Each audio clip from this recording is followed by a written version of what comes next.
Hello and welcome to my channel. People that have been following my channel should remember this. This is my Burke number 22 drill press that my grandfather gave me, 40 years ago or better. Built by the Burke Machine Tool Company. I rebuilt this last year. The reason I have it out again is I started to put together a project to build a roll-around base for this.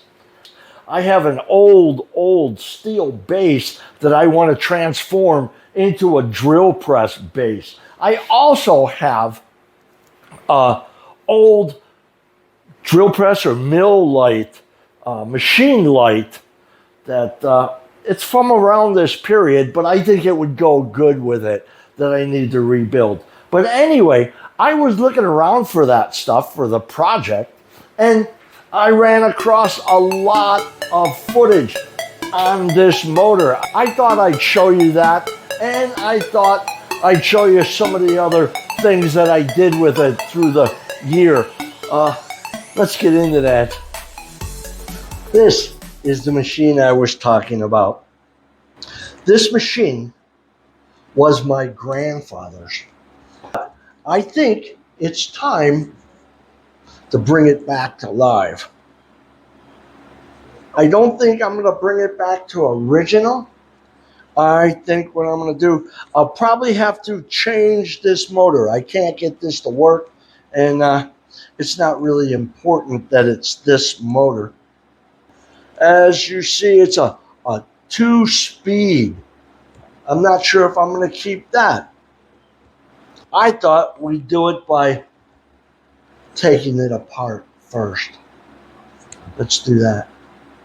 I want to start by, I guess, take this motor off of here.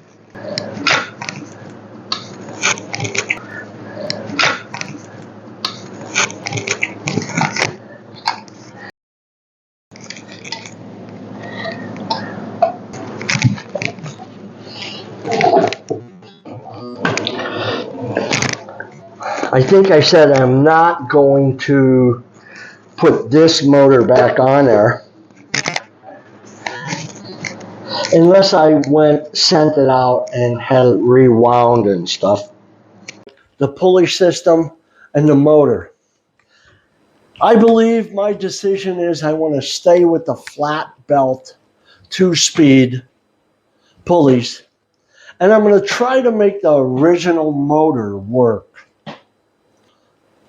I have to clean up the motor to make it run again, but that's all right. I'd rather have the, unless it really will not run, I'm not going to send it out anywhere. If I can't get it to run, then I guess I'll have to put another motor on. But I believe I can get it to run. On this motor, I remember when I was rebuilding it, I looked at this motor and went, I'll never get it to run. It really didn't want to run. It would hum when I plugged it in. But I ran across a lot of footage of cleaning this thing up. Let's get into that.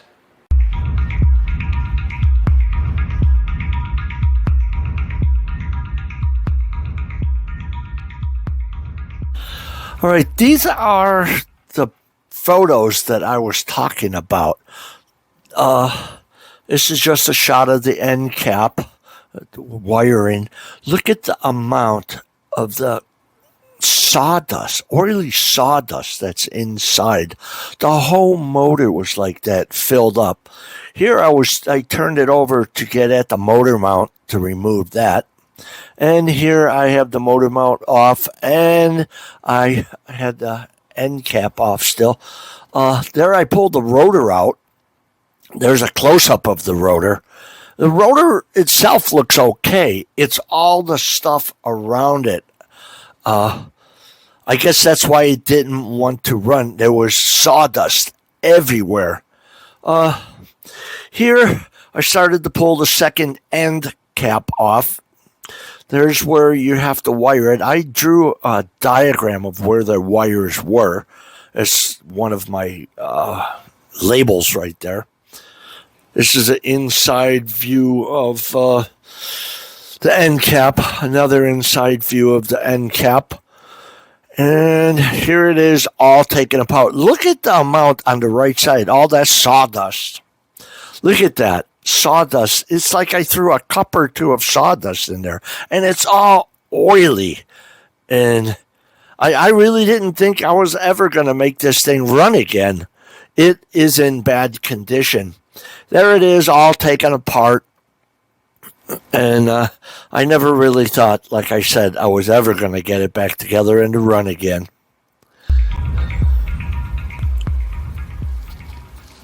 Here's a few other shots and videos of my Burke number 22 drill press. There it is, the Burke Machine Tool Company. Probably going to highlight all of that in a different color than the main body. I don't know if I mentioned it, but this machine dates back to between the 1920s and 1940s. I got that information off of vintagemachinery.org, and there's older models, but they don't have a motor mount. They have a base like this, it's round, and that's what this boss is. There's a pulley system for the flat belts. And then there's some that go after 1940s. But this one looks like one of the really early ones, the early motors, like 1920, and that's what I'm saying, 1920. 1930, somewhere around there. These are all the parts to the drill press. I've washed them, I've sanded them, I wire brushed them, and they're all down to cast iron. Here's a shot that after I got it all put together and wired up, it was my first drilled hole with it, all rebuilt. Take a look at this. I have turned it on. It runs pretty good. I have not drilled the hole yet. I thought we'd do that together. Let's do that.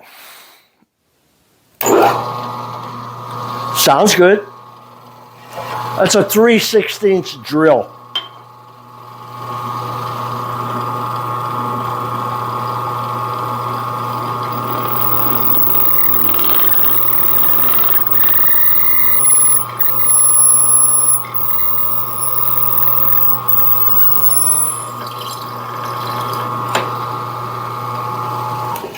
And there you have it. The first hole, and you guys are a witness. All right. I hope you enjoyed going back in time and watching some of the videos and checking out the mess this motor was. But I think this video is coming to an end. So I'm going to say, until next time, enjoy.